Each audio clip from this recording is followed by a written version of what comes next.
Barry Weiss is an avowed and proud Zionist, and even her publication points out that there's an extremist settler problem in the West Bank. How do we parse through this? I agree with you. There's foreign funding promoting individuals who say the stupidest things about Israel, but then there are stories like this where my libertarian friends are not coming to me and saying stupid conspiracy nonsense. They're saying things like this. Yep. So I got really excited during this segment because I was like, finally, they're going to actually deal with the valid complaints that exist out there, because there are many. And he brings up an article about the violent settlers in the West Bank. And I'm like, okay, he's going to actually get into it. But then the framing of the question already tells me where this is going. He says, how do we deal with this? How do we parse this, contend with this? How do we parse through this? It's like, are you asking Randy Fine for talking points on how to basically write off what is honest reporting that you have very violent Israeli settlers that go into the West Bank and steal property and have been doing so for decades? And worse than that, he says, I agree with you on the foreign funding.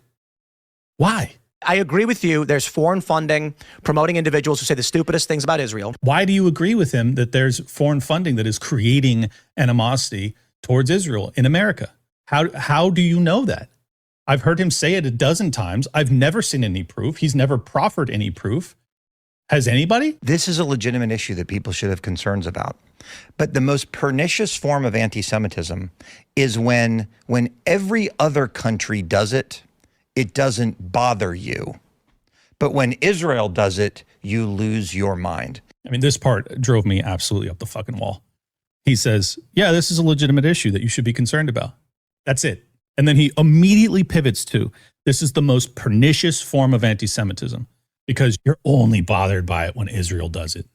You're only bothered by it when our greatest ally steals land from people. Well, first off, no, I'm not. Probably the most early on in my career, if you want to call it that, the most viral clip I had that went around was me laying out the history of America's intervention and expansion of NATO that led to Russia invading Ukraine, and how I was opposed to all of it. So yeah, stealing land from your neighbors via violence is bad. But moreover, even if people only know about Israel stealing land and they don't know about or focus on other nations doing it, that's still a valid complaint. If you don't know or care about Russia, Ukraine, or any other war going on in the world, but you say you see and you know about because of the media environment, you've just seen it more, that this is like the one thing that you really know about and you really care about, that's still fine. That's still not anti-Semitism. It's not hateful to say, hey, stop killing innocent people and taking their land. That is always the principled position to have, even if you don't apply it to stories that you aren't as focused on. What kind of a fucking defense is that? It's not a defense at all. But they should talk about all of the other bad things. Great podcast. Clint is tight.